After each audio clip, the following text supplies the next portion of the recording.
Magandang umaga rin Sir Perceline, magandang umaga Pilipinas at magandang balita nga po ang atid ko sa inyong lahat dahil wala pong anumang bagyo o low pressure area na umiiral within the Philippine Area of Responsibility.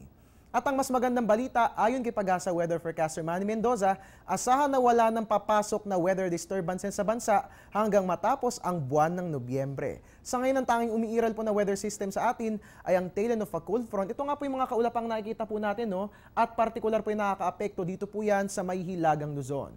Kaulapan nga po ang dala ng weather system na yan, kung kaya't asahan po natin ang isolated light rains. Diyan po yan sa Ilocos, Cordillera, ganun din po yan sa Cagayan Valley, sa Central Luzon at dito po yan sa atin sa Metro Manila. Wala namang dapat alalahanin ng natitirang bahagi ng bansa dahil fair weather naman ang iiral maliban na lamang po sa isolated rain showers and thunderstorms. Samantala kahit nakalis na si Bagyong Yolanda, mainit pa ring usapin ang storm surge na idinulot nito. Ano nga ba ang storm surge? Well, ang storm surge nga po ay ang pagtaas ng alon sa dagat dahil sa malalakas na hangin na dala ng isang malakas na bagyo. Makikita nga po natin, no? Ito nga po, mataas po ang alon dahil po yan sa mga hangin. Iba po ito sa tsunami, no? Dahil sa tsunami, tumataas po ang tubig sa dagat, dulot naman po ng pagyanig ng bulkan sa ilalim ng karagatan. 3 beses na pong nakaranas ng storm surge ang Pilipinas. Una po, noong 1897, pangalawa noong 1912, at pangatlo nga po ay ngayong taon. Ang lahat po ng kaso ng storm surge sa bansa ay naitala lahat sa Leyte. Ayon sa Pag-asa, ang dahilan kung bakit sa Leyte lagi tumatama ang storm surges ay dahil nasa sentro ito ng bansa. At mga kababayan, ito nga po idaanan ng bagyo.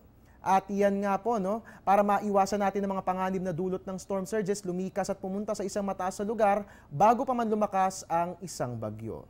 At yan nga pong dagdag kaalamang hatid sa inyo ng Panahon TV. Magbabalik po ang ating ulat panahon makalipas ang isang paalala.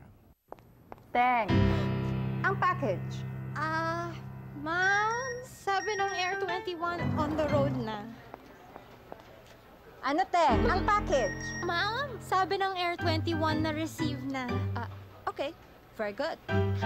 Basta padala, sagot ka ng Air 21. May real-time delivery updates via text para worry-free ka. Teng, ang package, napadala mo na? Yes, ma'am, sa Air 21. Sa Air 21, sagot ko, padala mo!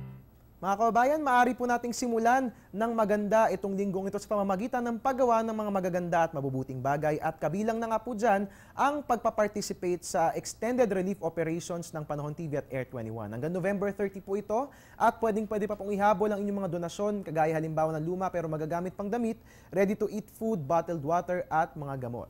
Para po sa inyong mga katanungan hinggil sa inyong mga donasyon at sa inyong pag-volunteer, maaari pong itawag yan sa Air 21 Customer Service Hotline 854-2100.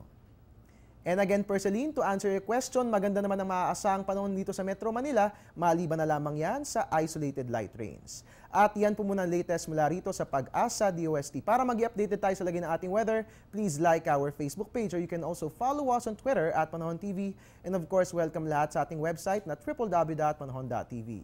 At your service po yung weatherman, Harry Bayona, sama-sama sa pagbangon. Magandang umaga, Perceline.